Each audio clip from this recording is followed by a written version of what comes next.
Yep, you're live. Thank you. Let me just see what's going on.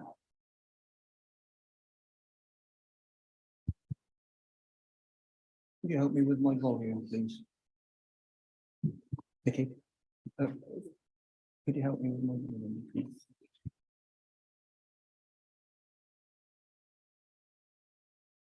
Oh, there we are. Got it. Thanks. Apologies, everyone. Right, good evening and welcome everyone to this meeting of the Western Area Planning Committee, especially those members of the public who are watching the streaming online. I'm Councillor Clive Hooker and I'm chairman of this planning committee. The members of the committee sitting this evening are, and I take this very gently, Adrian Abbs, Lynn Doherty, who's substituting for Dennis Bennyworth, Andy Moore, substituting for Phil Barnett, Caroline Culver, James Cole, substituting for Claire Rolls, Howard Wollaston, and Tony Vickers, who's the vice chair of this committee. The officers attending and presenting the application to the committee this evening are Simon Till and Cheyenne Kirby, our planning officers, Phil Lomax, who's the environmental officer, and he'll be attending by Zoom, Kim Mayer, who will be my legal advisor this evening, and Stephen Shard, who will clerk the meeting. I'm also assisted by Lizzie Reeves, who will be the Zoom host. Before we start the meeting, I'd like to explain for the benefit of those watching that this is being held both via Zoom and with councillors present here in the council chamber. The meeting is also being live streamed on YouTube so that the public are able to follow the proceedings this evening. Please can I ask that everyone present in the chamber to switch on their microphones when invited to speak and to switch them off when finished. Can I also ask that everyone puts their mobile phones on silent and turn off the sound on your laptops, which I omitted to do. Regarding our safety this evening, if we hear the fire alarm, we must leave the building immediately. Please leave via the safe emergency exit route, which will be shown to us by the trained officers in the chamber this evening. Please follow any instructions given by the officers. The assembly point is the Dolphin car park just over the road. If the lockdown alarm sounds, we will remain seated and await instructions from the officers. I will then adjourn the meeting until such time as it is safe to proceed. To be consistent with our council meetings, I'd like to remind members that we are subject to the council's code of conduct, which requires us to uphold certain standards, those being respectful to each other, to officers and members of the public present. Members may not always agree with one another or with the officer's recommendations, but I would ask that in any disagreements, we are always respectful of other people's views and opinions. If we can now move on to item 1 of the agenda. Mr. Shard, apologies, please. Yes, Chairman. Largely repeating what the Chairman has already said, but the apologies have been received from Councillor Phil Barnett, with Councillor Andy Moore substituting. So an apology from Councillor Dennis Bennyworth, Lynn Doherty is substituting. Claire Rolls has sent her apologies. Councillor James Cole is substituting. And finally, Councillor Jeff Cant has sent his apologies. Thank you very much. Members, we now move on to item 2 of the agenda. That's the minutes. They are the minutes that we need to approve of the 21st of September. Members, if you could raise your hands if you've got any observations of those minutes, please. No, we're all happy with those minutes. Therefore, I'm happy to propose them. Do I have a seconder, please? I do. Councillor Vickers.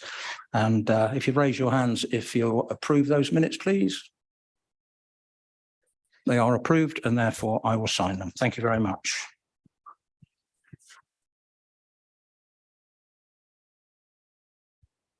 Thank you.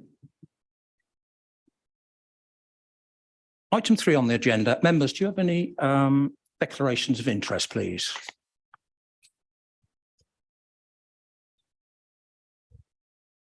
Councillor Wollaston. Thank you, Chairman. I'm a ward member for Lambourne and I've been lobbied by the applicant. I would like to state that I am predisposed to reject officer's refusal, but I'm not predetermined. And I will listen to the debate and vote accordingly. Thank you. Councillor Abbs. Yeah, thank you, Chairman. I've also been lobbied by external members of the public specifically on this subject this evening. Thank you. They are noted. Item 4 of the agenda, the planning applications. I see members, we only have the one application to consider this evening, and this is application number 22/01097. This is on the land at New Barn Farm at Wantage Road, Lambourne, Hungerford. Just as an introduction for the benefit of the members of the public attending or watching online and unfamiliar with the meeting format, I will now briefly outline the process of each application. The officers will present the application to the committee. The drawings, site plans, and any deemed relevant material submitted on the planning file will be shown as part of their presentation on the screens in the chamber and on your screens at home.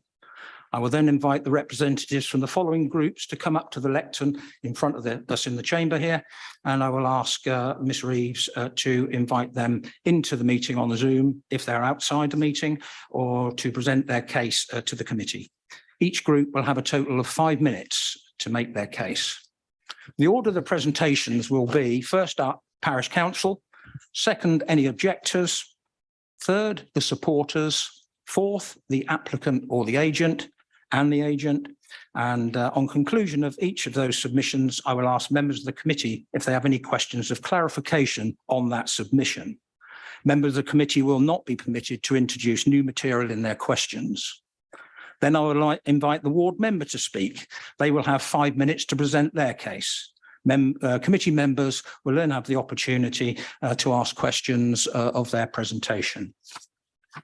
The committee members will then have the opportunity to ask questions of clarification of the officers' presentations made at the outset of the application. Committee members will then debate the application and then vote on a decision. I hope everyone in the chamber is quite clear of the proceedings tonight. If they are, then we'll push on with the application that we have. This is application 22/01097. This is on land at New Barn Farm, Wantage Road, Lambourne, Hungerford, for the construction of wood chip surface gallop with rails and associated landscaping and mitigation planting, park retrospective. This has come to committee following a member's call-in. Ms. Kirby, would you please present the application to the committee this evening? Thank you.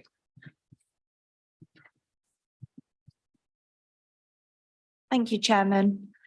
I will just clarify the application number is 21/01097, not 22. Thank you. That's right. As stated, this is an application for construction of wood chip gallop surface with rails and associated landscaping and mitigation planting. This is park retrospective. It's for member, it's come to committee for member call-in. We've had a total of 29 representation letters, 3 of which have been objections and 26 support. This will change. So a similar proposal was previously approved under the reference 20/00314, and works commenced in 2020. However, it was deemed that it was not in accordance with the approved plans. This has been amended from the previous application because the previous approved application was more of a dogleg style gallop, and this will be changed to a straight fast gallop. We're still with waiting areas, maintenance track and horse walk. The main concerns with the application are the principle, the character and appearance of the AONB, ecology and trees. As you can see from the site plan on the screen, you can just about see the previously approved track and the current track that we are considering. In total, around 8,000 hectares of woodland has been felled. This is a Section 41 priority habitat, which will go into with our council ecologist that is also going to do a small statement. I've received objections from ecology, trees, the North Wessex Downs AONB and the council's landscape consultant. However, support has been received from Lambourne Parish Council subject to suitable mitigation and economic development. Whilst the mitigation strategy has been submitted, which includes woodland glades and other biodiversity net gain, it's this is not being considered to be enough in accordance with the council ecologist or the AONB board. Obviously, policy CS12 encourages equestrian and racehorse industry within West Berkshire. Therefore, their proposal has some benefit to the rural economy. However, it needs to be considered that the AONB is a major consideration. The landscape consultant has compared this scheme to the previously approved scheme and says that this scheme, as shown, would have an adverse effect on the landscape of the AONB, which cannot be mitigated. The previous approved application provided a more sensitive alignment, which related to the existing landscape features, avoiding the destruction of woodland with mitigation measures, which built on the existing pattern of the landscape. The AONB board also commented that they consider that the level of harm to be moderate to adverse. The submitted landscape visual impact assessment gives significant weight to mitigation measures, which it suggests will integrate the Gallops woodland and surrounding landscape. However, the mitigation planting suggests harm has been caused, but also will not have a significant effect for 10 to 15 years. The character of the woodland has been adversely affected by the loss of a substantive block of woodland. The loss is more noticeable because it's a continuous strip of woodland that erodes the character of and the detriment of the local AONB. So on the screen now we have the profile of the gallop. So the proposal is for a 6 metre width gallop with a 3 metre width grass maintenance section and then a 3 metre width maintenance track. The applicant did submit a mitigation planting plan. We have notes on this. This is to be in total 5.17 hectares of mitigated woodland over 5 sections. On the screen is the 2020 application's mitigation, landscaping plan, and you can clearly see the changes that have been made. The previous application went to the north of the woodland and with a dogleg turn in the middle and a small bend at the northern end. On the screen is the difference between the 2019 aerial imagery and the 2021 aerial imagery that shows the works that have been carried out so far and the impact this has had on the woodland. We went to the site in 2021 and also for our committee site visit in last week. This is the view looking south from 2021 and the impact of the works that has already been done. This image is looking north from the far southern end of the gallop, and shows the clearance work that has already been carried out. This is again the view looking north from about halfway of the gallop. So from this image, the previously approved gallop would be to the right of the screen, but would follow a similar location. This image is the far northern end of the gallop and towards the proposed waiting area. And then this image is again from 2021 and would be south, and it would be where the public right of way would cross, which would include like crossing gates, etc. Obviously, these photos are from the committee site visit. So these images are now from 2022. Just to show the difference. This is the view looking north from the bottom section of the gallop. And this is the image from the far southern end of the gallop looking north, just north of the waiting area. This is again the image from the mid gallop. And the final image is the view looking south from the top section of the gallop, again with the public right of way crossing. I believe our council ecologist is also going to do a small statement, so I will pass over to Bill Lomax for that. Thank you, Mr. Reid. Could you bring in Mr. Lomax? Is he with us? Yep, he's on the panel. Yes, good evening, Chairman. Good evening, councillors. Thank you. I'll just hold you 1 minute. Can we actually see Mr. Lomax? Is Mr. Lomax or not? Cheyenne's sharing her screen at the moment, but if she stops that, you'll. Thank you. There we are. Good evening, Mr. Lomax. I can now see you. Thank you very much for coming in on Zoom this evening. Just for members' information, Mr. Lomax is down Bristol, Gloucester. Where is he? Southampton. And to save you driving up this evening, we're very pleased to have you on Zoom. That's the explanation why Mr. Lomax isn't in the chamber with us tonight. Over to you, Mr. Lomax. Thank you very much. I think you're going to address us on the issues of ecology with this application this evening. Yes, Chairman. Good evening. The main issue, which has just been outlined by the case officer from an ecological perspective, is the loss of priority habitat, lowland deciduous woodland priority habitat. There are other ecological implications, but these can by and large be dealt with by avoidance and mitigation measures that can be secured through condition. The woodland priority habitat is lynchwood, which I believe you have up on the screen in front of you at the moment. Priority habitats are notified by the Secretary of State under Section 41 of the Natural Environment and Rural Communities Act 2006, which we affectionately call the NERC Act 2006.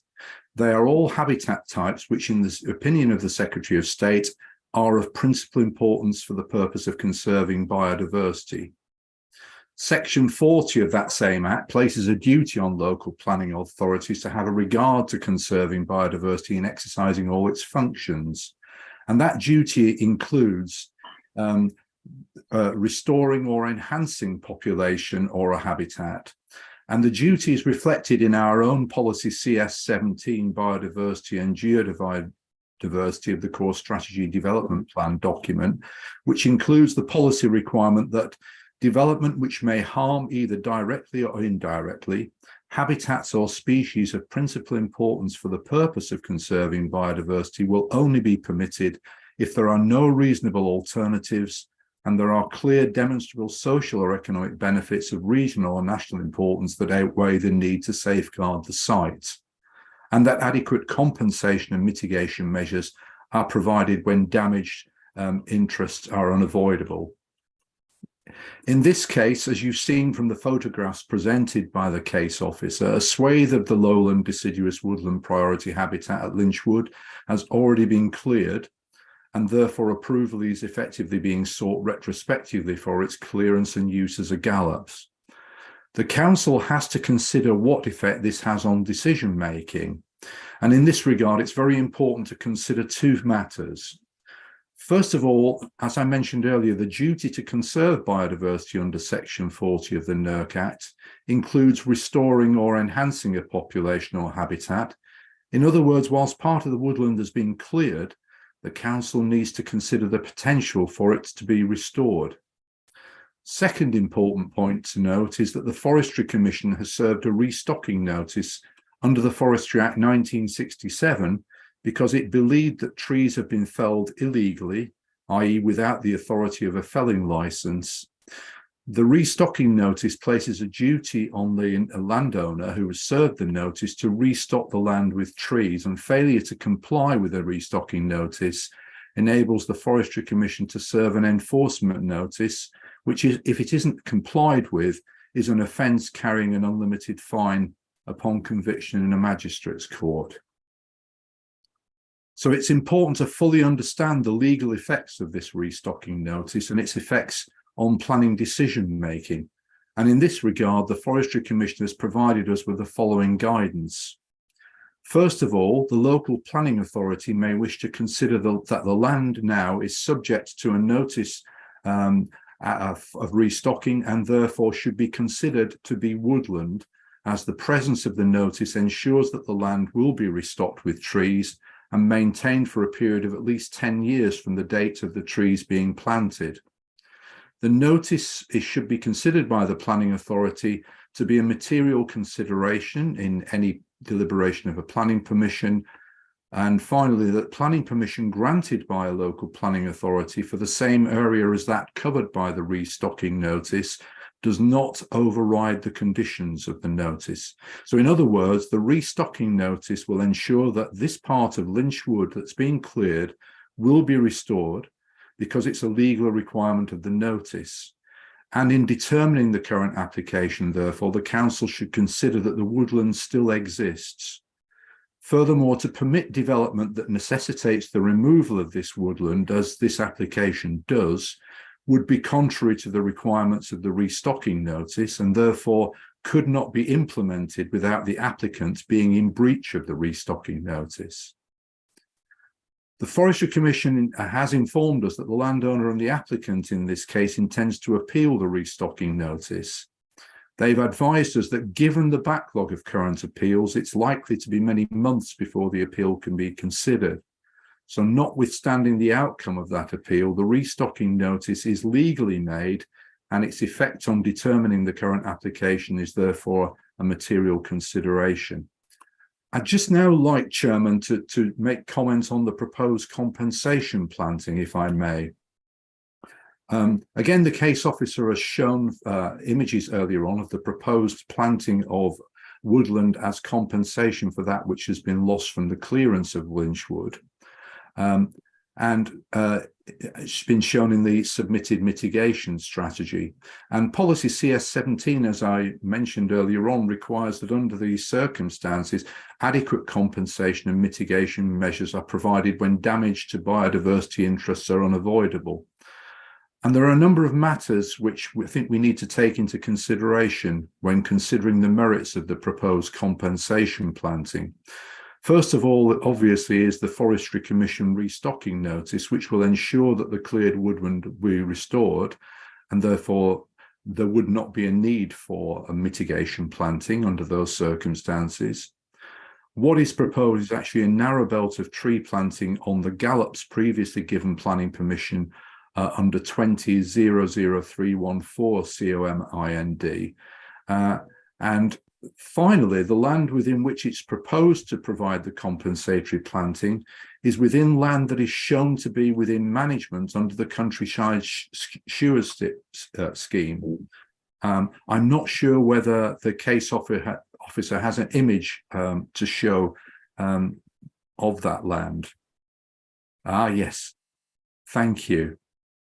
So the red hatched areas, just by way of explanation, is a polygon data set that describes the geographic extent and location of all land under management within the Countryside Stewardship Agricultural Environment Scheme from the 1st of January 2016 onwards. Much of the land within the submitted application is within the middle tier level of the Countryside Stewardship Scheme. Countryside Stewardship provides financial incentives for farmers, woodland owners, foresters, and land managers to look after and improve the environment. The aim of the scheme is to look after and improve the environment by conserving and restoring wildlife habitats, flood risk management, and woodland creation and management. Countryside Stewardship schemes are legally binding agreements that come with a number of restrictions and conditions such that you must not allow agreement land to be levelled, infilled, or used for the storage or dumping of materials, light fires on the agreement land, or allow field operations or stocking to cause any ground disturbance, wheel rutting, poaching, or compaction. Notwithstanding the overall effects of the submitted application on the Countryside Stewardship Agreement, which is not our consideration because we are not the authority responsible for overseeing that agreement, and its obligations and instructions, the council must consider whether the proposed compensatory woodland planting on such land should already be managed for the benefit of wildlife and the environment, and for which the landowner is being paid financial incentives by the government, is acceptable land for mitigation purposes. Thank you very much, Chairman. Thank you for that presentation, Mr. Lomax. And if I could ask you to stay with us, the members may have some questions after the other representatives have made their presentations to the committee this evening. Thank you. Members, we now move on to the attendees tonight. And as I mentioned, the first one that should be given a presentation to us tonight is the Parish Council. And I'm sure you'll agree with me, members, that we're disappointed when parish councils don't turn up. It would have been nice to have heard from them because I understand they did, in fact, support this application. But I'm sure Councillor Wollaston will relay our concerns to the Parish Council on this particular application. The next that should address us are objectors, and there are no objectors here this evening. But we move on to the supporters, and I understand we have Mr. Dunlop, Mr. Harry Dunlop, who's going to speak in support of this application. Mr. Dunlop, welcome. Thank you for coming this evening. We look forward to hearing from you. If you'd like to come to the lectern in front and turn the microphone on, I'll just get myself organised here. You have 5 minutes to make your presentation to the committee. Mr. Pearce knows the ropes on the microphone, so he's very helpful in this situation. You not working? Another, Miss Rees, please. Okay, thank you.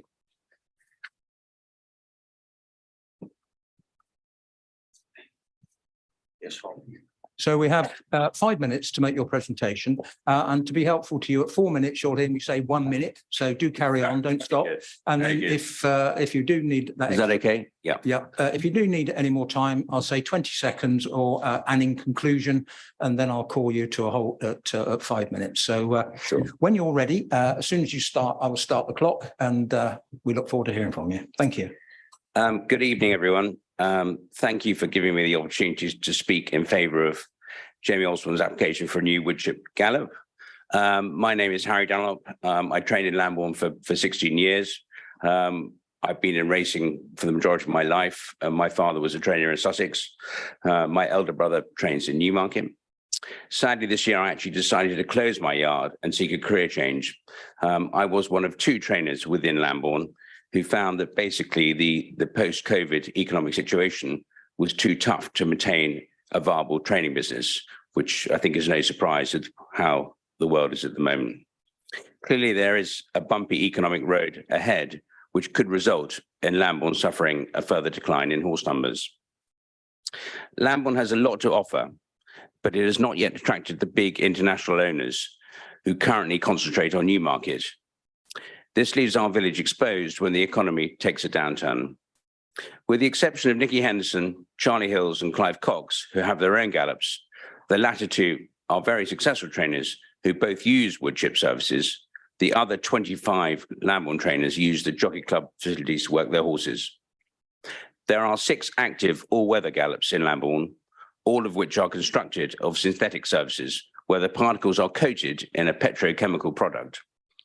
These services became popular about 20 years ago and are still dominant in this country, probably because they are easy to manage, last a long time, and nobody can afford to replace them. Trainers like these surfaces originally, but there is now a growing feeling that we can attribute an increased fracture rate, i.e. horses having injuries, to their daily use. Other countries have drawn the same conclusion and have been quicker to act. They have been ripped out in America, Australia, and across Europe. These countries have seen fracture rates and fatalities in training decline, which obviously is very important as a welfare issue. Woodchip is a difficult surface to manage, and it doesn't work well on steep hills. The Jockey Club have deemed it unsuitable for their training ground. It could be possible that ease of management is currently taking precedent over horse welfare. My father was champion trainer in the 1990s, called John Dunlop, training solely on a woodchip surface with great success. The feeling amongst trainers now is that we have come full circle in our drive for the safer service. I know Jamie has done a huge amount of work on gathering information around the world on injury rates and signature injuries of all the different services. His decision to build with this service would not have been taken lightly. It is probable in the next 5 years that the UK will follow the rest of the world, and there will be a shift away from synthetics, both on horse welfare and environmental grounds. I know Jamie has also done lots of work on the best way to construct a woodchip gallop. It is not as straightforward as it sounds. Ballydoyle in Ireland, the home of the world's leading trainer Aidan O'Brien, who trains for the likes of Coolmore, who I'm sure you've probably heard of, has spent years developing the safest, most effective way of producing the ultimate wood chip surface. I understand that Jamie has spent time there and given their formula and will be mimicking what is arguably the best Gallop in the world. 20 years ago, the Kingsdown Gallop was Jamie's brainchild, which is within Lambourne. He designed it and found the investment for its construction. At the time, nobody thought it was necessary. That Gallop is now under the control of the Jockey Club, and while many trainers would prefer it to have a change of surface, it has still become the most used showpiece Gallop of Lambourne. If you allow Jamie to complete this Gallop, he will undoubtedly do it to the highest of standards, and it can be an important asset to the village in Lambourne and obviously a work 1 minute. community. Thank you very much. Thank you very much, Mr. Dunlop. If you just wait there 1 minute, Sure. there may be some questions for you. And there is. The first one is Councillor Vickers, please. Thank you, Mr. Dunlop. Not being in any way connected with the racing industry, that was very useful information. But can I just check that I heard correctly that you said wood chip doesn't work well on steep hills? Well, I think it can, it can be affected by obviously the weather and conditions. It can sort of almost run down a hill, if you like to say. I think it's probably better on a flatter surface, which obviously is sort of common sense with a surface like that.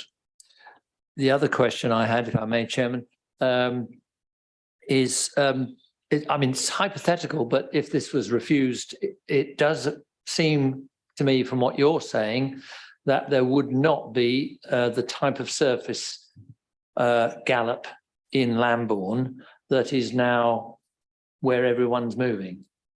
Correct, yeah. Would that, in your view, mean that trainers would be leaving Lambourne because they need to go somewhere where they do have I wood think chip it's surfaces? I think Lambourne is certainly as a rivalry. Obviously, I don't know if you know the situation of racing. Lambourne is a training centre, and Newmarket similarly is a training centre, both owned by the Jockey Club Estates. And I think Lambourne is, I wouldn't say lagging behind, but it wants to improve. And I think a wood chip kind of would be a huge benefit for certainly for trainers. And yes, training racehorses is not the easiest thing. Look at myself and what I've done. I think anything that can help the situation, especially the way the world is at the moment, for anybody, you can see something like this could be a benefit. Thank you. We've got a few more questions. Councillor Abs, bear with me. Councillor Doherty can't seem to put her hand up on the screen, but she did put her hand up here. So she did have a hand up before you. So Councillor Doherty, thank you. Thank you, Chairman. Can you just clarify for me? You mentioned that several different trainers use the Gallops. Actually, it may be a question for Mr. Osborne. Is your thoughts around that there will be more than one trainer using this Gallop going forward? So it'll impact on more than one business? Yes, I think more people would use it, but I would say probably this is a question for Mr. Osborne. Yeah, okay, I'll come back to that. Thank you. Thank you. Councillor Abs. Yes, thank you very much. Good evening, and thank you very much for the presentation. From what you're presenting to me, you mentioned the Jockey Club quite a few times, and although I enjoy going to the races, I don't own a horse or anything, so but I certainly enjoy watching it. I'm really curious as to how much of a planning issue this really is, because you're in terms of the Jockey Club, you seem to have said that they own plenty of Gallops in the Lambourne area. You also said that within the next 5 years, it's likely that wood chip will become the norm anyway. So I'm struggling, and I'd like to understand why the Jockey Club wouldn't therefore change one or all of its Gallops to wood chip within the next 5 years. I'm struggling to understand why they wouldn't. I think this is probably a question for Mr. Osborne, but in all honesty, I think that as I said, that it's gone sort of almost turn circle. I think they are very much artificial surfaces, I with polytracks and various things. I think the cost and everything of obviously replacing them perhaps could be a factor, but I think it's probably something for Mr. Osborne to. Fair enough. I appreciate that point. But would I don't know the Jockey Club very well, but I assume they're a fairly wealthy organisation. Sure. So Okay, I'm going to leave it at that. I think. You could be the judge of that. And obviously, Yeah. let's see how economics are at the moment. So Yeah, I think you you very can be much. done. Pleasure. Thank you, Mr. Osborne. We don't have any more questions for you. And thank you very much for your presentation. No problem. We now come on to the applicant, and that's Mr. Osborne. So, sir, if you'd like to come to the lectern, and you've just heard the format with Mr. Dunlop. So you've got 5 minutes. At 4 minutes, I will just say 1 minute to go, and then 20 seconds I'll say in conclusion. So we look forward to hearing from you. Thank you. Okay, thank you for this opportunity to explain why this Uplands Gallop project is and can be so important to Lambourne and West Berks. Now, clearly I've made errors in this application for which I sincerely apologise. I want to be clear from the start that this was never driven by a disregard for the correct process. I was advised that the change of route from the previously granted permission would be a planning amendment, and that the clear fell that was undertaken was allowed under the terms of our felling licence. We had a verbal okay from the Forestry Commission, but 18 months later, obviously, a restock notice was served. What I'd like to ensure is that you all leave here understanding the economic, social and environmental benefits of this project.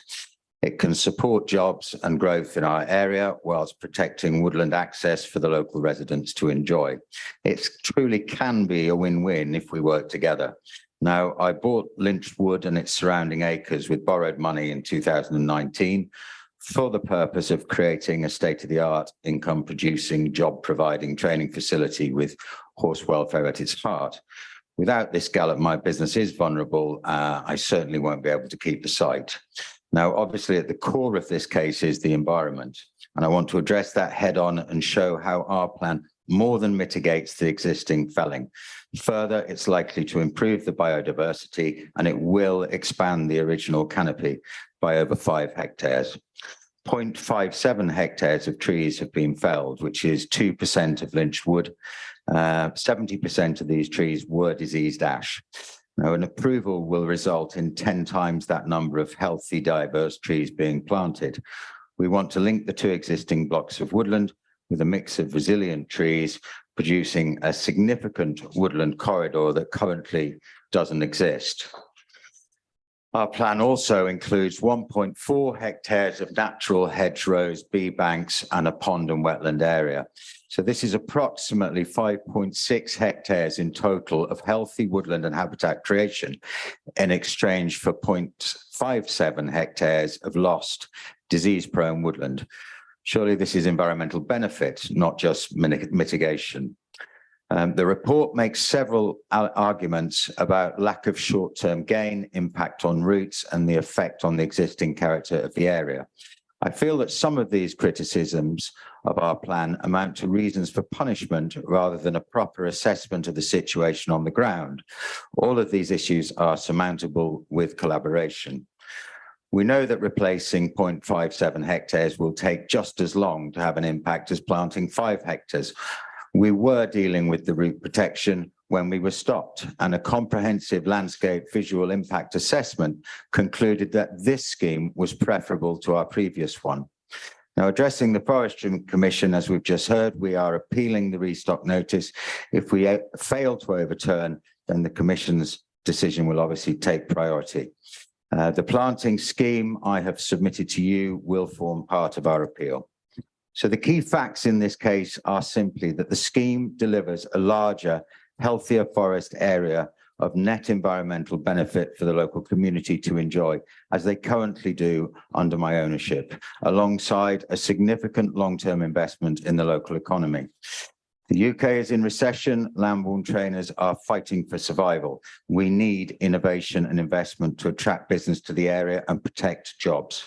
If we survive this economic battle, then through this gallop, Lambourne will also be prepared when the likely synthetic surface time bomb goes off in the next few years. 1 minute. This project is about creating a world-class facility. This will not be an apology for a gallop. It can be the best in the country, something Lambourne can be proud of. Blocking it robs us of the opportunity to create a flagship eco-friendly, safe, modern, much talked about gallop that can draw business away from Newmarket and straight into West Berkshire, while at the same time delivering a larger, healthier forest area. Please don't allow my mistakes of the past to hinder a sustainable progress for the future. This can be a shining example of how Council and Commerce can overcome their differences, align their interests, and work together for a common goal. If in doubt, please remember policy CS12. And in conclusion. And I respectfully ask that you vote for investment, jobs, the community, and more trees by supporting my application. Thank you. Thank you, Mr. Osborne. We do have some questions for you. Councillor Dockley first, as she can't put her hand up on the screen. Thank I'm you. having all sorts of IT issues tonight. I apologise. Mr. Osborne, can you tell me, was there a business reason why you changed from the original application? What was the thought process behind why you changed from the original application to the one we see before us this evening? Basically, it was my desire to build the best gallop that I possibly could. And it sort of dawned on me that the previous application, that gallop was always going to be compromised. Where the bend was, look, at the end of the day, we are about minimizing risk of injury. And when a horse gallops at speed round a bend, the shift of the weight of the horse obviously puts pressure on one foreleg at one side or the other. So, and there is data to show that gallops with bends in them will injure more horses. And so it was really the desire to create the best possible facility. Okay. And if I may, Chairman, just one more from me. You mentioned around the fact that you just bought this wood in 2019. Yeah. You said about selling it, but what impact of not having this go through would it have on your business? I will sell it. I've got no choice, because obviously the only way I'm leveraged up to my axles, and the only way that I can keep it and afford to pay for it is if it's producing income. So phase one of the scheme was done because that was resurrecting a gallop that was previously there. But in order for this to work, I need the combination. That's a sand surface, and so I need the combination of the two surfaces. And one of the things, the driver is, look, a group of us went to the Jockey Club a few years ago and said, look, you've 6 active polytracks with no choice. Please, can we change one of them? And they resisted. So that was the initial point at which I said, okay, if you're not going to do it, I'll do it. And I don't want to overplay this fact, but England hasn't woken up yet. The rest of the world has. And I honestly think that it's the next big story in racing, that all the synthetic surfaces will get ripped out. Okay, thank you, Mr. Osborne. Thank you. If I might just apply chairman's privilege as a follow-on question to Councillor Doherty. You put the application in for the first gallop, which had the bend. And then obviously, can you tell me, did you have this information about damage of a horse going around a bend when you put that application in? Or did that information, the damage, come after you put that application in and then decided to mitigate that damage by going for a straight gallop? I think, I became more aware of it. I've been in racing for a long time, and it's something that I should have realized. It was actually inspired by my trip to Ballydoyle, to Aidan O'Brien's place, to look at his surfaces. And I showed him my plan, and he sort of basically said, well, that's ridiculous. You need to be going in straight lines if you really want to create a gallop, a low impact, low risk gallop. So yeah, that was the driver. Thank you. And just sort of follow up then, when you had that information, did you not consider then to withdraw that initial application, then put in the one that we've got now? No, because it had already been granted. Thank you. That's the answer. Councillor Vickers. Thank you, Chairman. Again, as with the last speaker, just to be clear what I heard, First of all, you said there was a verbal okay from Forestry Commission. Yeah. Do you mean there was nothing in writing? It was just over the phone? So the woodland was being managed by Wessex Woodland, and they applied for my felling license, and I was advised by one of their senior members of staff that we were going to need an extraction track to manage the wood. And I said, is there anything to stop an extraction track also doing another job when it's not an extraction track? And he said no. So that was the point at which they said that it would be okay to do this. There will be, in our appeal to the Forestry Commission, there will be a sworn affidavit to say that there was a verbal, between the two people, there was a verbal approval. And it did take an awful long time for to be any communication with Forestry about the restock notice. And they've resisted entering into any dialogue with us. The process from the first letter was, I mean, it was basically, we were just talking to a brick wall. They haven't, I mean, our appeal, I think, is strong with the mitigation planting. Certainly, look, I've had to sort of go all in on this one and, you know, take on a QC. My QC is confident that there are significant reasons why we can overturn the restock notice. Okay. The other thing I wasn't sure I heard and noted down correctly, a number of figures you gave us, that only 2% of lynchwood has been felled. That amounts to 0.57 hectares. Yeah. And of the amount that was felled, 7% was diseased ash, or 70%. 70%. 70%. Big difference. Yeah. Okay, thank you. 70%. And yes, so lynchwood itself, I think, is about, it's I'm just dealing in acres for a minute, because lynchwood, I think, is 60 acres in total. But there's about 14 of it that we don't own in the corner. So the rest of it is under our ownership. I think it's about 56 acres. So I think it's whatever that is in hectares. It's 2% of that wood. So is most of the wood in your ownership also ash? Yeah, there's a lot of disease ash. And that was the argument, obviously, what's going to form one of the arguments, that we're going to have to do a lot more work in there going forward. You know, there are permissive paths, and we get, I don't know how many, dozens, if not 100 people a day coming in there, and we coexist. But at some, and it's all fine. I mean, I know most of them. I've lived there a long time, and but at some stage we are going to have to sort of close sections of it to deal with the diseased ash. Yeah. Thank you. Councillor Culver. Thank you, Chairman. Thank you for your presentation. You mentioned that if you don't get this permission this evening, you would be minded to sell up. Can you outline for us why you think that the application this evening would have greater economic benefits for you than if you'd just proceeded with the one that you already had permission for? It'll be a USP. I mean, it will be, I will sell it as Aidan O'Brien's gallops in Ireland are known to be the best in the world. And this gallop would be a very similar shape and gradient and length. And I'm going to use exactly the same surface. It'll be a great selling point. To be honest, I won't build the other gallop. I mean, I don't know whether I've even still got planning permission for it.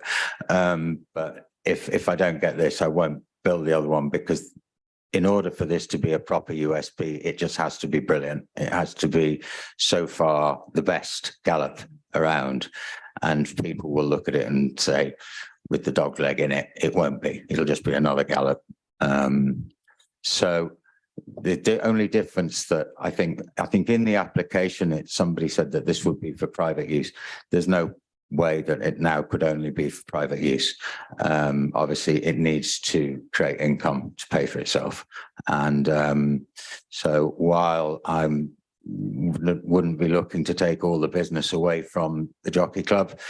I think it is inevitable that if this is good, other trainers will come and use it. I mean, I can't force them to use it. They'll come and use it if it's good. And, you know, then they can use it as a selling point. I think, you know, one of the reasons, you know, Newmarket is also Jockey Club, and they have the same problem. They have the same polytrack issue. But to the point that the people that can afford it, so namely Sheikh Mohammed, he's come off the Newmarket gallops, bought a load of land next door and put a wood chip in. They, in their monopoly position, there isn't a lot of pressure on them to do it. And most trainers are so busy paddling their own canoe, trying to stay afloat, that, you know, they just get on with it and they sort of accept that this is what they have to use. Okay, thank you. Thank you, Councillor Cole. Councillor Moore. Thank you, Chairman. Thank you again for the presentation. Can I just go back to the felling, please? Yeah. You said 70% diseased ash. Yeah.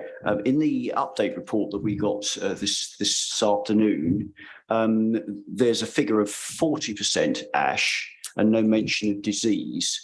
So admittedly, this appears to be over a year old, this letter now, which is the correct figure. As far as I'm concerned, as far as I know, the Forestry Commission sent somebody to look at the pile, and they concluded that it was 70% ash.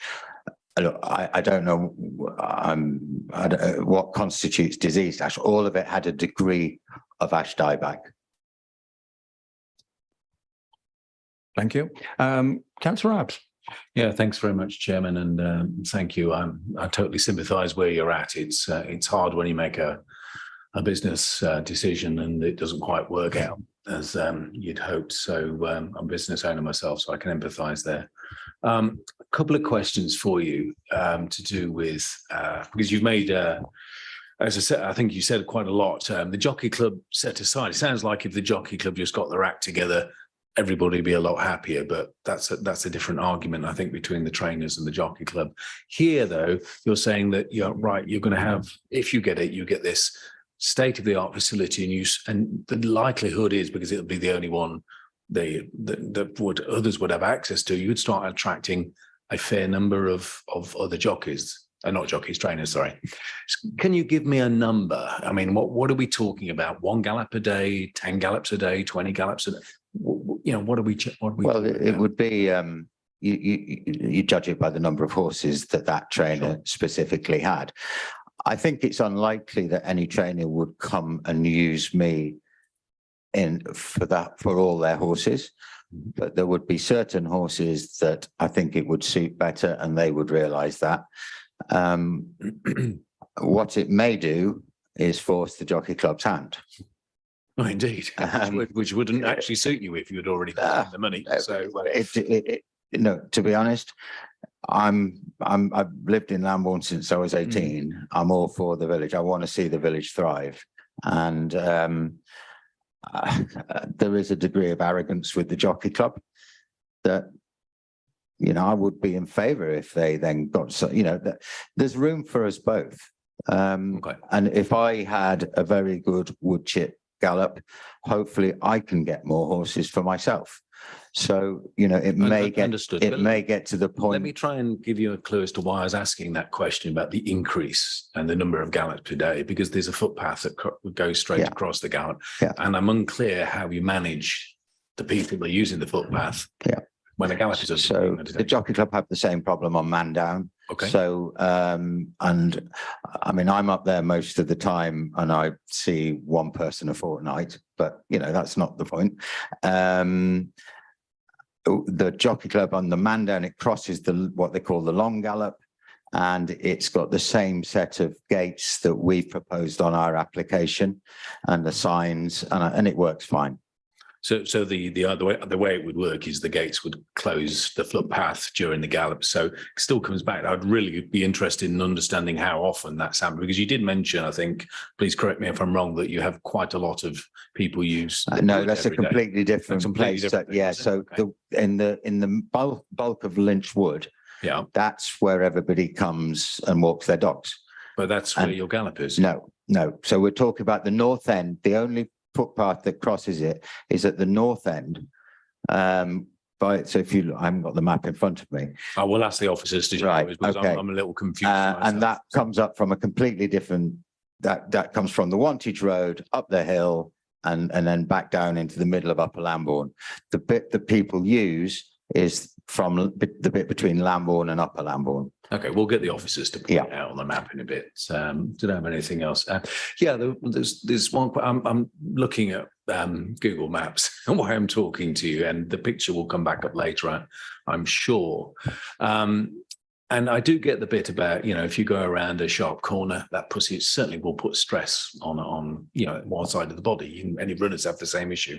So in terms of when it becomes optimal, sure, if it was only 1 degree bend, I don't think we'd be talking. What's the point at which it becomes, oh gosh, what I had is no good and what I want is perfect? If it had been 10 degrees down. Well, look, you're talking about very small risks, but when you're repeating them on a regular basis, there's cumulative risk. The optimum is a straight line. And, I want this to be exceptional. So the straight line really is, it will help it be that. So, but there was, could you confirm there would have been some slight angle might have been, or I think I'll bring it up in debate, to be honest, Chairman, but thank you very much for the presentation. Appreciate it. Thank you. Councillor Cole. Thank you, Chairman. I know nothing about horses, but I do know a little about trees. You're going to plant 5 hectares of trees. What are you going to do about the likes of squirrels? What are you going to do about the likes of deer? Do you know which breeds of deer you have? Mr. Cole, I don't. Look, hence this is why when I first bought the woodland, the first thing I did was contact the Wessex Woodland and say, please, will you take on the management of this woodland? I want to train horses, and if I can make the place viable, then obviously, I will make sure that everything's looked after. I don't know the answer to that, I'm afraid. Okay. Councillor Cole, I think there's a condition in there that it's got to be okay for 10 years. So if it's damaged, it's got to be replaced. Well, I was going to come back on that, if you don't mind. The Forestry Commission tend to say 10 years. In my experience, that is not adequate. And I do have. This is not, we're not debating this now. No? Questions. This is a question, sir. Yeah. Bring this up in debate. This is a question. Well, ask the question, please. Thank you, I will. The question I wish to ask is, what would you commit to in terms of maintenance? How long would you commit to maintaining trees? Because actually planting them is minor. Well, looking after them is what matters. Well, I would like to think that I will train until I die. And I have a very enthusiastic daughter who may well take it on for me. And so, listen, I'm in. I'm committing for as long as you like. So if we were to Councillor Cole, this is just clarification on the presentation, not how he's going to manage his woods, because that wasn't part of his presentation, please. I'm not entitled then to ask whether he would accept a condition. If you're coming on to that. That's exactly where I'm leading. So I may do so? Yes. Thank you. Would you accept a condition that what you do in terms of the 5 hectares of woodland be inspected annually by an independent consultant? Yes. Thank you. Thank you, Councillor Cole. Any more questions? Thank you, Mr. Osborne. Thank you for your presentation and a bit of pressure there under the questions, but very well answered. Thank you. Thank you. Councillor Cole, could you adjust your camera, please? That's better. Thank you very much. Now we can see you. And might put your hand down now. Thank you. Members, we now come on to the presentation by the ward member who's actually called this in, Councillor Wollaston.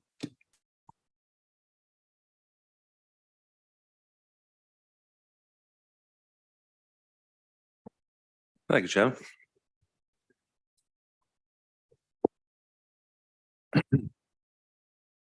Thank you. When you're ready. As ward member for Lambourne, I want to explain the importance of the racehorse training industry to the Lambourne Valley, and indeed beyond across the Ilsleys. It is the most important economic sector in my ward, generating over £26 million per annum to the local economy and employing 1 in 3 people of working age in Lambourne and Upper Lambourne. There are nearly 1,800 horses under training in the valley, second only to Newmarket in the whole of the UK. As you I hope you can understand, I am passionate about the need to support this key industry, which is underwritten by our planning policy CS12. The applicant has been an idiot, and I've said that to his face, so he won't be surprised. But to be fair to him, he was given some very questionable advice, which goes some way to explain the course of events. What he's trying to achieve here is literally a world-class facility, which will significantly enhance the attractiveness of Lambourne as a racing location and has spin-off benefits to the whole of the West Berkshire. It is noticeable that there are only 3 objectors, and I think I counted right 26 supporters. The parish council also have no objection. There is no question about the economic benefit to the local area of this application, so it comes down to biodiversity and mitigation of trees felled, many of which, it should be remembered, suffer from ash dieback. Whether the Forestry Commission insists on replanting a 0.5 hectare area of the proposed gallop or accepts the more pragmatic solution of 10 times that for over 5 hectares, it will take many years to get back the tree canopy. To my mind, though, a solution where there is to repeat 10 times the amount of replanting of native species and a 10-year maintenance plan must be a far better solution. Other benefits include a major biodiversity programme as outlined by the applicant, and the continuity of villagers being able to walk through the private woodlands with their dogs, which a future owner may not allow to continue. It seems to me that we should give support to a hard-working and successful trainer, seeking to provide the quality of gallop needed to maintain Lambourne's position as one of the 2 leading training areas in the UK. We need to give a clear view to the Forestry Commission of our support for one of our crucial local economic sectors. I look forward to the debate to come. Thank you, Chairman. Thank you, Councillor. If you just wait there a minute, there may be some questions. Members, any question? We do. Councillor Doherty, thank you. Thank you, Councillor Wollaston. I just want to talk a little bit about the access to the woods, because I notice in our pack, it says that there is limited social benefit, but you've just mentioned something around people using that wood. Sorry. There are a number, at least 3 or 4 to my local knowledge, access points into the wood from the, let me get this right, from the village side, basically. And it's heavily used by dog walkers and people just walking generally. So it is already heavily used Absolutely. by the local community. Do you think that has a bearing on why there's no objections from the local community? Yes. Okay, thank you, Councillor Wollaston. Pleasure. Councillor Vickers. Yes, I think my question may clear up a matter that Councillor Abbs raised with the last speaker. From your local knowledge, clearly the access to the woodland, which is actually paths not particularly near where this application is, different part of the wood, if you like, is a lot. But do you know how well used this footpath is that crosses the gallop? I don't, to be honest, no. I mean, you don't get floods of people. No. No. It is very much more the dog walkers from the village. Yeah, which is a different class of person Absolutely. to people like me that seriously ramble. Yeah. Yeah, thank you. Thank you, Councillor Cole. Thank you, Chairman. Let's go back to these paths. Am I right? Have I understood correctly? These are not public rights of way. Perhaps the one across the, there's that one that we talked about that actually crosses the gallop. The rest are permissive paths. Is that correct? Correct. Thank you. Thank you. Councillor Colbert.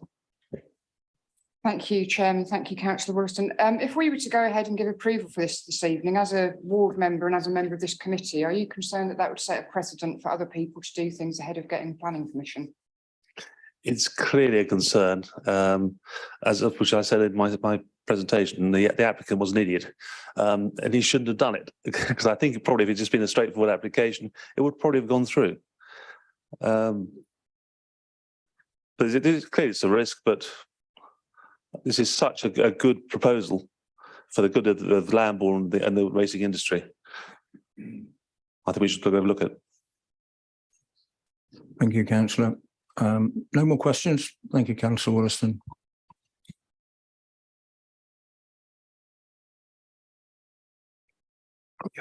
Hand up.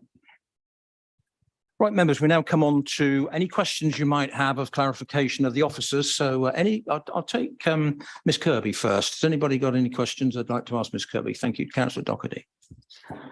Yeah, I just want to go back to the actual report that was circulated. And I was quite interested when I read it because it does seem to downplay some of the economic and social aspects. So it does seem to be very heavily focused on the environmental aspects. And there was a couple of points that I went back to the original application and I sort of looked back on things around the economic development piece. And we've heard a lot about what this economy means to the local residents. So in 7.3, you talk about limited social benefit to the wider community. There's no recognition of actually the huge social benefit that having 1 in 3 employed in this industry brings to the local community. So I wondered if there was any rationale behind that. And I also went back to the economic development piece from the original application.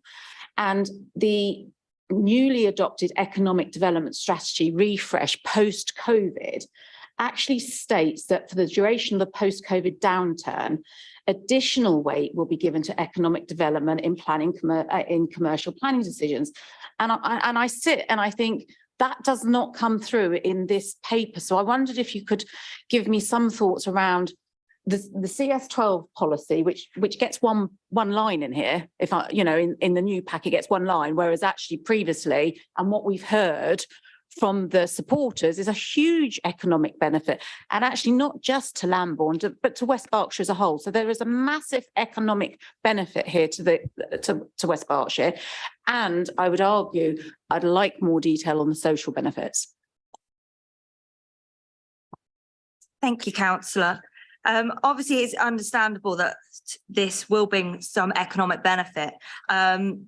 However, it was determined that the application is for private use. Obviously, it has changed over the time, so it will be limited in. Can I just come back on that? That doesn't recognise the employment benefit, which is an economic benefit. Let the officer answer, then come back with another question if need be, please. So the gallop was indicated to be of private use. Therefore, it was determined that if it was for wider use, it would bring more of an economic benefit to the wider village area. And it was determined that the applicant does have a fallback position. Therefore, he has a viable planning permission that he can build. Therefore, on this application, it was taken that the impact on the AONB, ecology and trees was deemed greater than the economic benefit, given the fallback position that he can carry out. In terms of like the public access to the woodland, these are, again, permissive paths, and we don't have any, if the landowner could block them off at any point. So we have to give them limited weight in terms of access to the woodland. Did you have a follow-up question to that? Councillor Doherty, I'll allow another question, but can we have a question, not a debate, please? To in the debate. Thank you. I did see Simon Till would like to make a comment on this before we go. Maybe it's on Councillor Doherty's question, just for more clarification. So I'm happy for him to come in here. It is. In respect of the planning balance, the planning officer's report, I feel, does an excellent job of balancing the considerations. It clearly states that there are associated economic benefits with this proposed development. It also points out that there are economic benefits of a similar nature associated with the development that's already had approval but hasn't been built. In respect of the balancing, officers have assessed the level of harm in terms of the actual damage that has been done and stands to be done in respect of woodland to be lost, and the economic benefits associated with the proposal. In terms of the social benefits, I'm afraid that where this woodland is already accessed, I'm struggling to see that these proposals are providing any significant additional social benefits. So that, I think, is a slight concern in terms of we have existing woodland, we have existing public access to that woodland, and no proposal here is to change or limit that public access to the woodland. The public access is standing. And as you've heard from the ecologist already, the landowner is actually tied into agreements with the Forestry Commission to manage that woodland and manage the public access aspects of that woodland as well. I'd also like to note that in respect to the mitigation planting, it's quite clear within the landscape consultant's assessment that there are concerns raised resulting from harm due to fundamental changes to the character that would result from this alternative mitigation planting. So it's not simply a case of cutting down one load of trees and putting another load of trees in place. It's a case of there is a carefully balanced landscape impact here as well that results from a change to the quality of landscape arising from the replanting and the deforestation that has already taken place in respect to those works. So I hope that that helps to clarify a little in terms of your officer's considerations, councillors.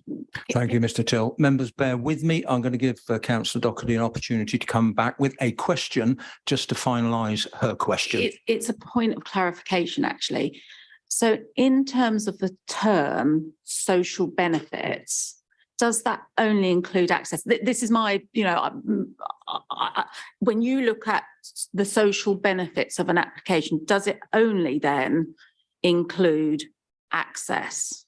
Or what frames social benefits in planning terms, I suppose, is what I'm looking at. Well, social benefits are benefits to the wider community. So we would, looking at the more general term of social benefits, we would be looking at benefits to the wider community associated with a proposal. In this particular case, the social benefits would appear to be associated with the retention of access through the site. But as I say, that is an existing public access to the site. It's not proposed to alter that, is my understanding of these proposals. In terms of wider social benefits, well, there is always a blurring of the line in terms of economics. So you could say job creation and the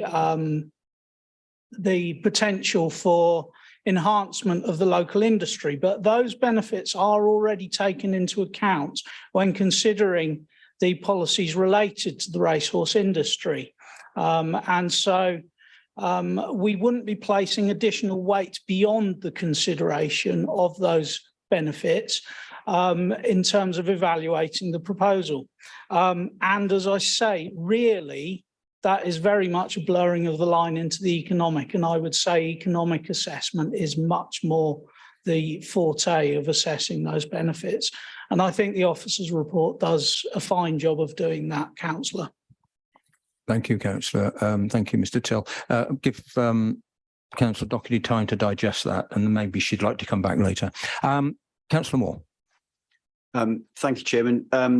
Just going back to the public right-of-way footpath, could you clarify, am I right in thinking that the existing application, or sorry, the existing permission and the new application, the public right-of-way footpath crosses them both? Thank you, councillor. Yes, the where the two applications meet is actually on the public footpath. So that section is the bit where it crosses. So both the previously approved scheme and the current scheme that we're assessing both cross the public footpath at the same point. Thank you. Thank you. Councillor Cole. Thank you, Chairman. A question for Mr. Lomax. The countryside stewardship land that you drew our attention to, I had the impression that you were not happy that this should become woodland.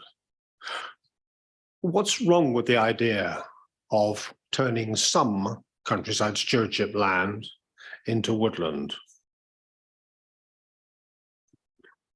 Councillor, in response to that, I think I mentioned in my presentation that if you have land in countryside stewardship agreements, you are being paid effectively by the Rural Payments Agency on behalf of the government to manage the land for the benefit of the environment and to manage it for the benefit of wildlife.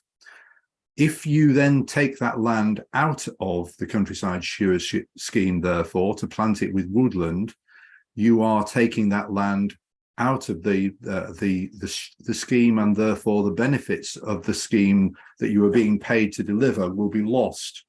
There is obviously the consideration of the woodland planting, but the losses and the benefits in this case would need to be weighed up against each other. And there would need to be a change to the countryside stewardship agreement as well in order to allow that planting to take place. I understand that, certainly would be, but that doesn't seem to suggest that it should be impossible. But thank you. Thank you, Councillor. Councillor Vickers. A question to Ms. Kirby. It's really a question about something you said just now in answer to Councillor Doherty, where you seem to be saying that the whole application to provide training facilities for racehorses amounts to private use, whereas the only mention of the term private use in the report is in relation to social roles. And to my mind, we've got can you clarify why you think a racehorse trainer who is providing training for other people's horses and might even be providing training facilities for other trainers, why that should be considered to be private use? Because it seems to be a business use and therefore a considerable economic matter. Thank you, councillor. By the time private use, we mean just to be used by that specific yard and the horses he has training there. This has been brought about because during the process, that's what their agent has indicated. It seems to have gone to and fro at times on whether the gallop track will be allowed to be used by other racehorse trainers in the area. It's sort of been to and fro, and in the end, the agent confirmed that this would mainly be used by the applicant and the horses he trains himself. We would maybe need to do another assessment if it was to be rented out, because we would need to look at whether these horses, whether it will be local horses just coming on foot, or whether this will class as a wider use, and then would there be lorries, like horse boxes, then coming to the site, which then we would need to refer to the highways officer to see whether that would be acceptable. Thank you. Councillor Abbs. Yeah, thanks very much, Chairman. First question to Mr. Till, if you don't mind. What is the strength of his recommendation? Well, are we looking at an edge case? Are we looking at, my God, if you approve this, I'm going to resign? I mean, where are we at? I think the question may be one, would it go to another place after here? Oh, sorry, yes, that might have been better to say, but... Thank you, Chairman. Thank you, Councillor Abbs. I have no intention of resigning over this planning application personally. in respect of the strength of officer's recommendation, this is a strong recommendation of refusal regarding the ecological impact in principle of the works that have been undertaken and that are proposed to be undertaken. In respect of whether there would be a referral to the District Planning Committee, then that, as always, would stand to be determined as to what comes out of members' considerations during the debate. The concern there is always whether the policies of the local development plan could stand to be undermined in a manner that could be repeated elsewhere. But if there are specific justifications to this particular site and application that were raised that thereby didn't undermine the policies of the development plan, simply that members felt that there was a different weight to be given, then it's unlikely that there would need to be a referral to the District Planning Committee. So what I'm kind of asking you, Mr. Kirby, is this something that would basically put our policies in jeopardy? I think that the considerations here are specific in terms of the weight that members might attribute to ecology and landscape value versus economic development and associated benefits. And where that is the case, there is quite clearly a matter of planning balance to be established. And as such, I would consider it unlikely that a decision to approve this application would undermine fundamentally the policies of the development plan. Okay. If I may, Chairman, I just have one other question. I guess, sorry, I got the names wrong there, Mr. Till. I called you Mr. Kirby. I do apologise. And the question is for Ms. Kirby. We've heard much about this private use and so on, but as has been revealed during the Q&A, the anticipation now is that it's not really for private use, and in fact, it will likely generate, or I've interpreted everything they're saying, it will be likely generate a good deal of traffic to the site from other trainers. If this was to, I guess what I need to know from you is that of concern in terms of if it had been brought forward like this, is that something that would have been a different type of reason to object against it? Because we're being asked to look at it in one way, but it's been presented to us in a slightly different way. So to have a fair look at this, does the extra traffic cause any issues? Thank you, Councillor. In terms of the extra traffic, I mean, if it's local horses coming to the gallop track and not being transported by vehicles, then it is something that we can consider, because the main consideration in terms of if they're coming from a wider area is the number of horse boxes and vehicle movements on top of what's already there. As you know, it can be a difference between a small vehicle or a very large, if there's a number of horses coming. However, if they're coming by local trainers, when they're just coming on foot, that's very different. We don't have to consider vehicle movements.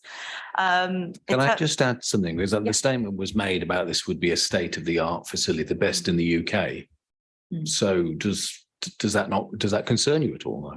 Yeah, I mean, I can't personally comment on the highway. I'm not a highways officer, but it will be something that they would have to consider.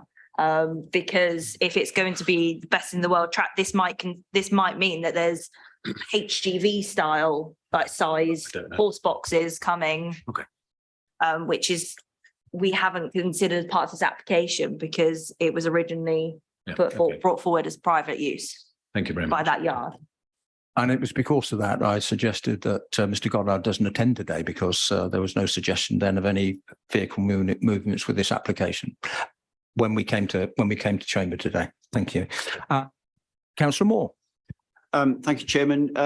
A question really for Mr. Lomax, but I guess it may have legal connotations as well. I'm just interested in this situation with the Forestry Commission's sanction.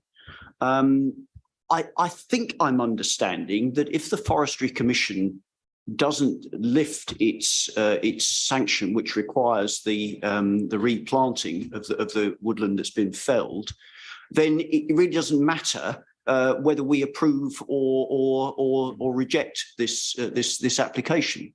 Is that right? I think you need to ask that to the officer. I don't know who'd like to take it. I can certainly answer that, Chairman, if you'd like me to. No, it's okay. It needs to go to one of the officers. Mr. Till, would you like to direct us? I mean, my understanding is that whether this is approved or not, then the application can't go ahead. Is that right? Thank you, Chairman. I think we are straying into the territory of giving advice on somebody else's legislation, but the ecologist has given us an indication that in this case, just because planning permission was granted doesn't mean that further works could be undertaken in order to implement that planning permission without further breach of the restocking notice that has been served. In respect of that restocking notice as a material consideration, again, I'll refer to the ecologist's comments, which are that it's a material consideration in as much as that the council should consider that the woodland still exists. So we should take the standpoint of determining this application as if all those trees were still up there standing at present, to put it in simple terms. Thank you. To generate any more questions, Councillor Moore. Just if I could just follow. So is there an argument in effect for deferring our decision until we know how the Forestry Commission is going to respond to on the restocking? I think Mr. Till and Ms. Kirby has got information on that, which they might to address us on with regard to the appeal. Members, in terms of the appeal, again, as the ecologist referred to, there is a significant delay with the Forestry Commission in considering appeals, and it's been indicated by representatives of the Forestry Commission that a delay of a year or more would be likely in this case. It is clearly always with the members of the committee to decide whether to vote on a resolution to defer consideration of an application. But my advice to you in this case is that such a deferral may prove to be an extremely lengthy one. Thank you, Chairman. Councillor Moore, and you want to come back? No, you're fine. No more questions. I've got no more hands up. Therefore, members, we go to the debate, and it'll be interesting to hear where this goes. Councillor Cole, thank you. Thank you, Chairman. So we have to treat this as if the trees were still standing. And my understanding of planning has always been that we do not punish in determining a planning application. If you look at the trees that were there and the comment that they were mostly dead, well, actually, probably 95% of the ash in the country will be dead and gone before long. So you can treat the bulk of what was there as no longer of any reasonable value. As far as the potential replacements concerned, they're offering to put 10 times the amount of trees in. So I went to my own tree man to ask what he thought about the proposed restocking, because I don't know what the ground is like in Lambourne. It seems that he does, and his comment was that the proposed restocking actually looks quite sane. Neither he nor I particularly like one of the species that is proposed, but it works for that part of the world. So difficult to argue. Now, this is not ancient woodland. When you talk about changing the changing the way that looks. It's been changed again and again and again over the years. They're offering to put in quite a good chunk of new woodland. Whichever way we look at it, if it's going to be, if we say no and he is forced to replant the half hectare, it's going to take 10, 15 years before it's any use. Well, it's going to be the same if they put in new trees. So there's not much benefit there by making them replant. Forgetting the Forestry Commission rules for a moment, which I personally do go by. But in reality, that 10 times the amount is quite attractive. The social benefit side, I asked the question about permissive paths with good reason. The point about permissive paths is that they can be taken away. They're not public rights of way. If the current applicant is treating that woodland and its paths as permissive paths, and the locals are getting benefit from it, then actually that may well explain why there aren't too many objections. He's working with the other residents. So that would make sense to me. The only other thing is, if you look at the way our planning officers have worked the balance, I quite understand what they've done. I'm beginning to kind of move towards a feeling that if this thing is going to be much more widely available, I'm guessing that we're not talking about trucking in loads of horses on a daily basis. That doesn't quite make sense in horse terms, as far as I know. Rather wish our colleague Dennis was here to comment thereon, but he's not. For use by the local community, that would make sense to me. Those are my first thoughts. Thank you, Councillor Cole. Now, I'd like if maybe at some time you'll consider coming back. I appreciate your approach there on supporting the planting, but maybe you'd like to address the issues of maybe the countryside stewardship scheme change, which it would invoke, and also our ecologists' comments both on the positioning of this woodland and the possible detrimental effect of the landscape. But I mean, that's the other side of your argument, which you might like to come back on. Councillor Abs. Yeah, thanks very much, Chairman. For me, when I looked at this application and what I've listened this evening, what I've heard more than anything else is the Jockey Club needs to get its act together. Because the reality is they have many gallops in the area. Any one of them could be converted at any point in time, and it may not be a perfectly straight world class, because I was quickly looking at Google Maps, some of them are bent, but basically they've got plenty. And I don't know why they're not helping the horse industry. It beggars disbelief, to be honest. Then I looked at the red line and the blue line within the plan.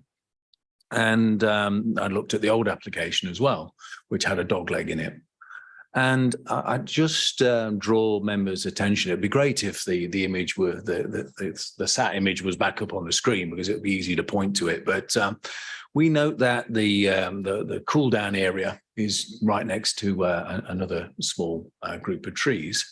But I note from the blue line in the plan just outside the red line that in fact the whole of that field is within the ownership of the applicant, and as is actually where the old dogleg used to be, and a lot of that field as well.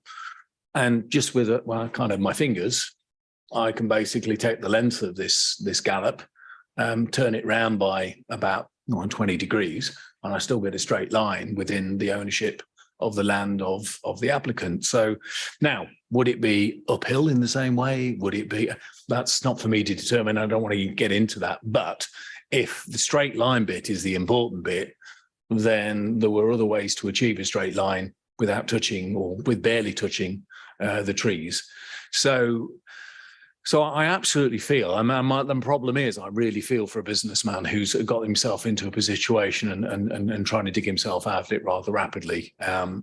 Because lots of people are in that situation right now, and he won't be the only one that, through only a small fault of his own, is really now getting up against the wire. But I can't, so in other words, I can see alternatives, what seem to be alternatives to me. So that means I'm now looking at what the officer recommended. And if the officer had recommended and it was somewhere borderline, then I think I wouldn't have any too much hesitation going against officers' advice.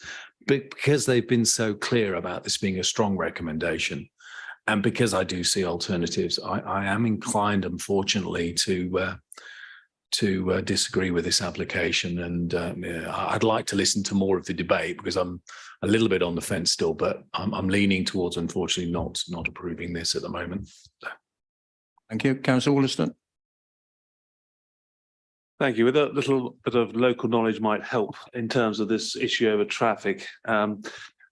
Most of the yards are in Upper Lambourne itself, and it's all linked by horse walks.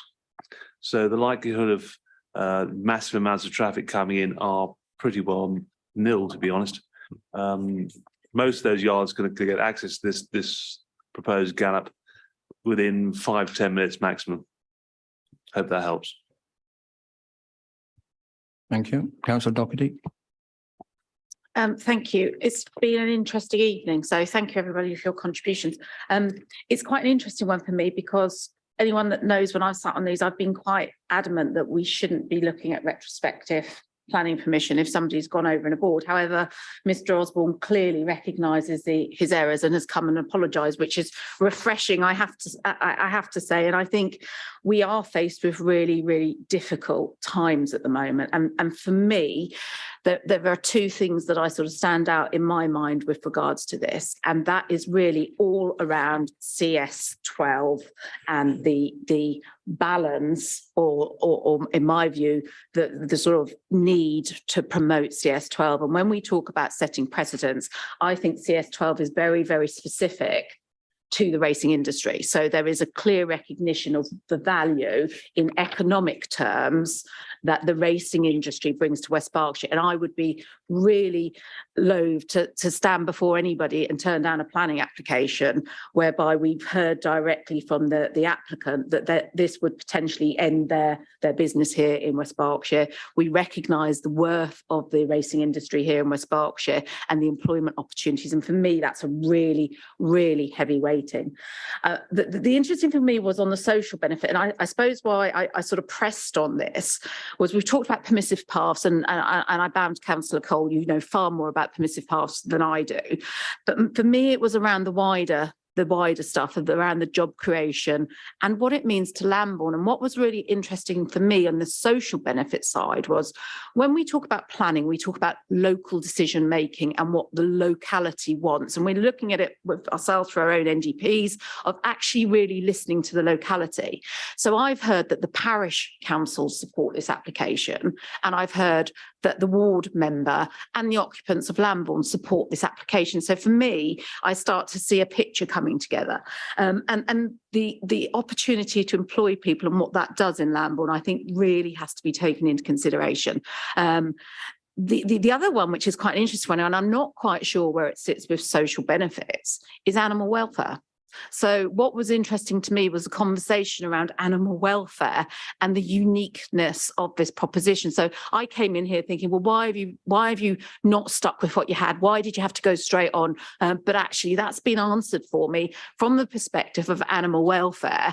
And for me, that has a social benefit. And I recognise in planning terms it may not, but for me, that has a social benefit. So when I take those against the ecological and the environment benefit, I have huge concerns. And I know that we want to see more trees planted. We want to see encouragement of looking after our environment. The mitigation that's been put in, I think, is quite impressive. I don't think we should, I'm not using the word punish. I don't think because the Forestry Commission has got a backlog and hasn't caught up with wherever they need to be, that should be held against our applicant this evening. I think we should carry on with this in its own right. That is a separate issue. And so for me, I must say I'm quite happy to propose that we accept the applicant and go with the applicant rather than officers' recommendations this evening. Thank you. Councillor Culver. Thank you very much, Chairman.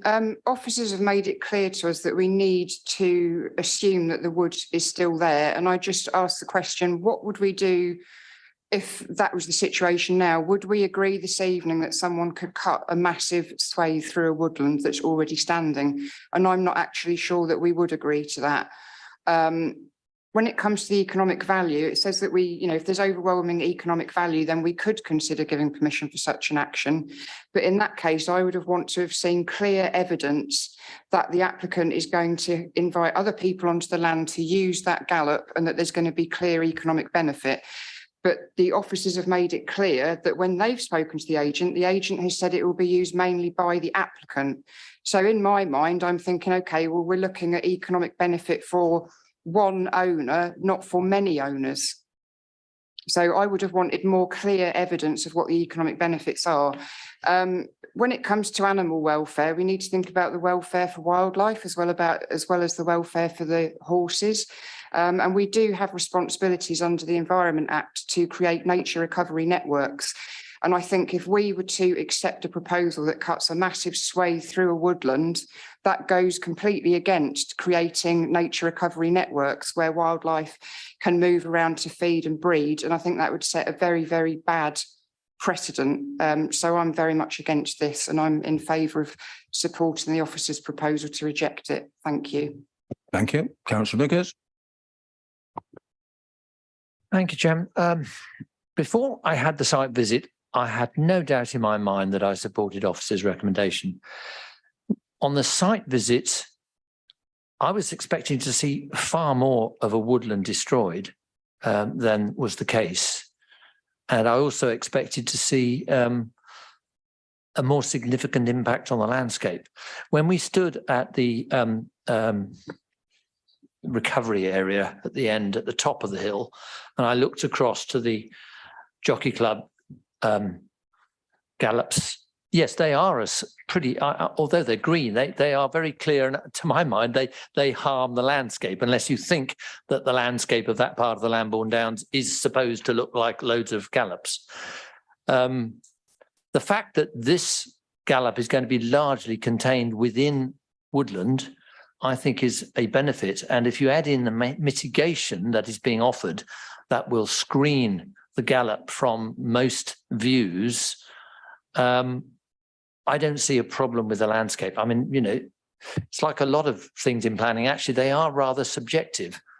Much as a landscape consultant has their profession, just as a conservation officer does, I think we can disagree with them sometimes. It's not a sort of mathematical art. My view is that there is no significant harm to the landscape as a result of this.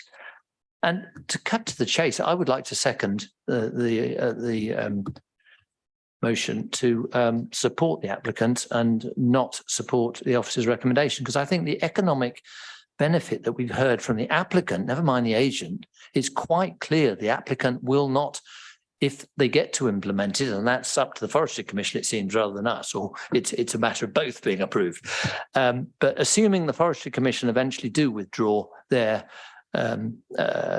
stop notice, or whatever it's called, restocking notice, and assuming that this committee agrees with Councillor Doherty and myself that the applicant should go ahead, I think there is quite very significant economic benefit to this valuable community. I'm not a racehorse fan, but it is in our policy to support this industry.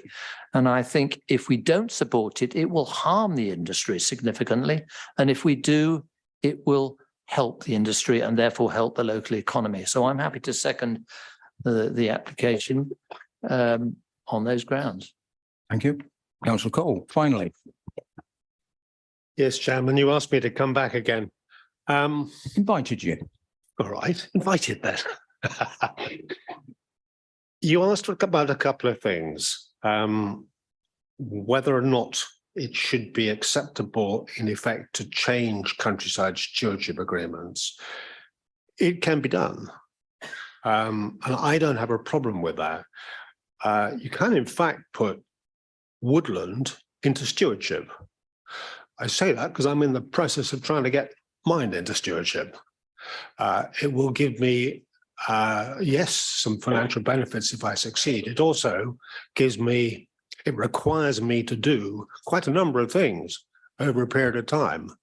And I would certainly recommend to the applicant that he do the same. That's a by the by. The question of whether that particular bit of land should be used for trees or not, I'm afraid it often is very much a personal choice. It's not really one that I can comment on, not from here. It's been a very interesting discussion, this. I, over the course of the evening, have certainly concluded that I'm going to vote with the proposal and against officers' view, but part of that is because the thing has changed. This becomes available to use by other trainers. Can we condition that it be usable by other trainers?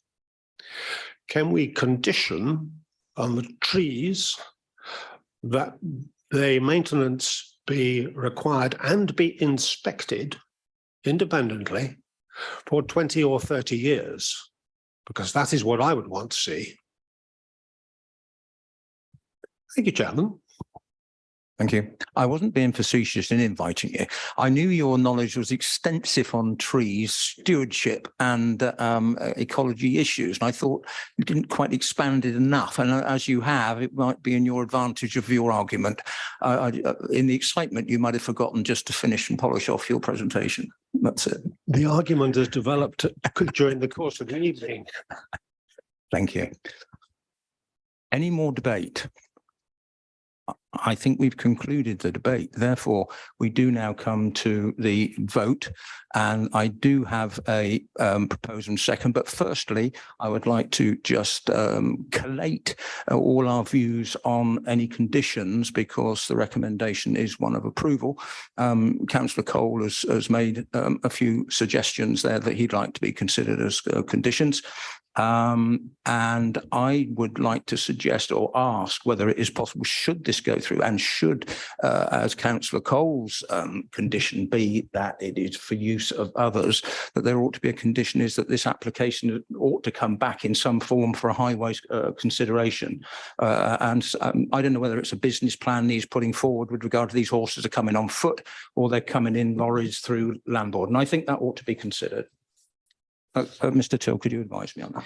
Chairman, in respect of that last point, I would suggest that we would actually, in order to make informed decisions about highways vehicle movements associated with other use, need further information to be submitted by the applicant first.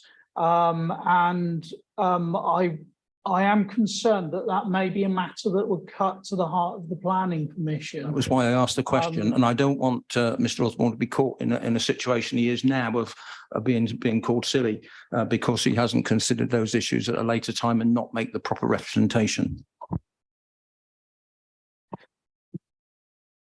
Chairman, if I may advise further on that, in the event that members would like further information to be submitted in respect of highways movements, it may be appropriate to consider deferring this application for that to be submitted rather than arriving at an approval of it, where, if you'll excuse the pun somewhat, the horse would already have bolted on it.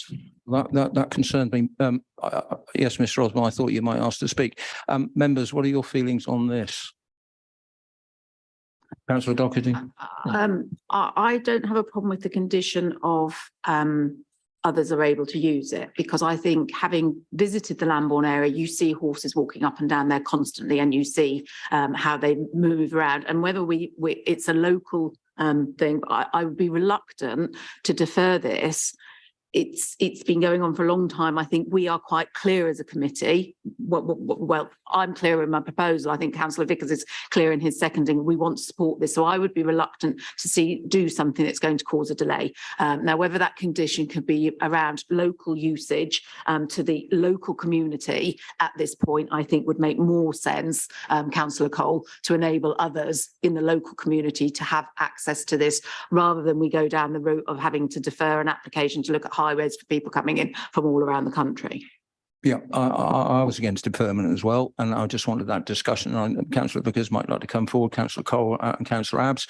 The only thing I would suggest, and obviously Mr. Till and Ms. Kirby will advise me, but if that condition was removed that Councillor Cole had asked for of general use, and it was for local use, and we define that, and if it goes any further than that, then it will need to come back for additional consideration of vehicle movements.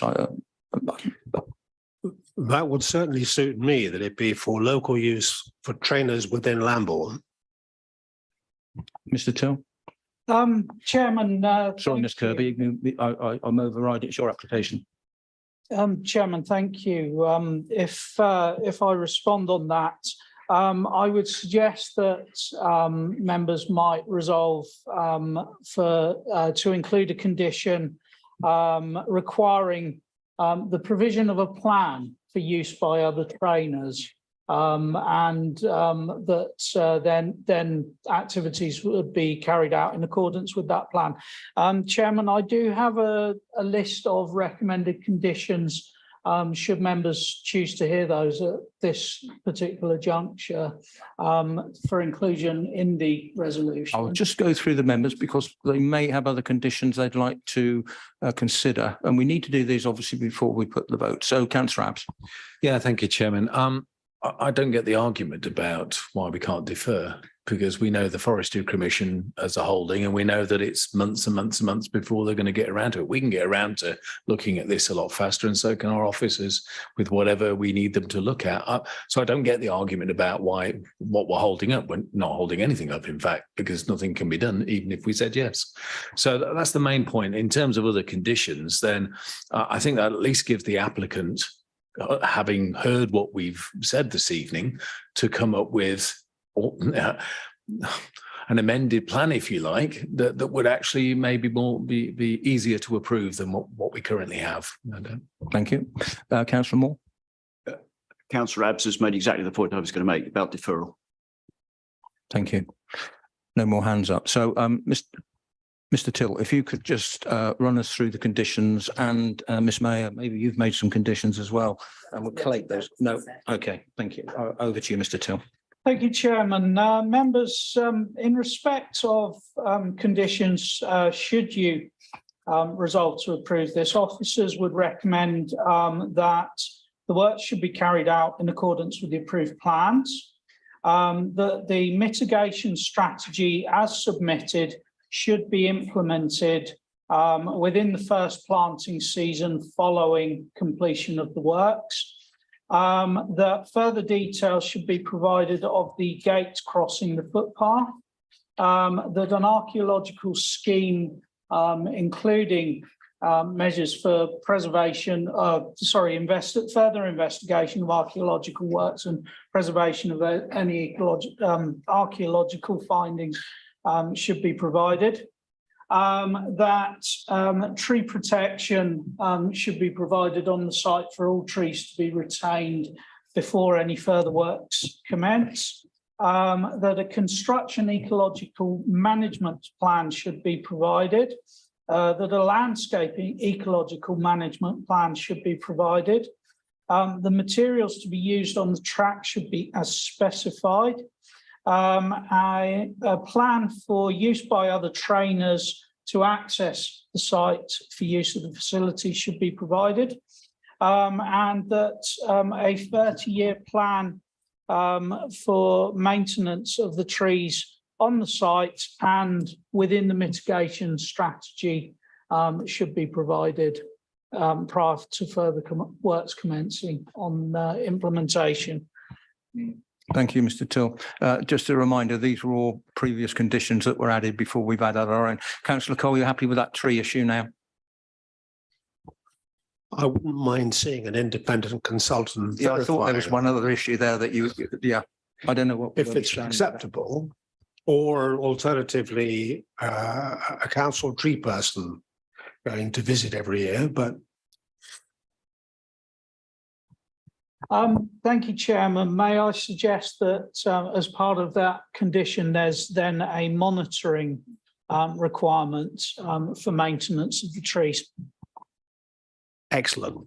Good. I think we've captured everything now. Have we? Any more conditions? We're quite happy. It's quite an important decision we're making here now. So the recommendation, I have a proposer, Councillor Doherty, and I have a seconder, Councillor Vickers. And the recommendation is for Head of Planning and Countryside be authorised to grant planning permission for application 21/01097. And this is for the construction of a wood chip surface gallop with rails and associated landscaping and mitigating planting, which is part retrospective at the new barn farm in Lambourne, with all those conditions added. And I'll ask Ms Mayor to conduct the vote. If members could raise their hands, please, if they're for. Okay.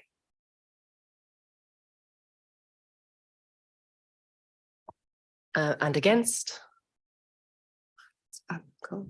Yeah. Okay. And abstention? Okay, thank you. That's carried. Thank you, members. Then that application is approved. Thank you all very much. If you would just or wait until the Zoom meeting is closed. And if I could ask you to stay after that, because there is a vote that needs taken on other issues.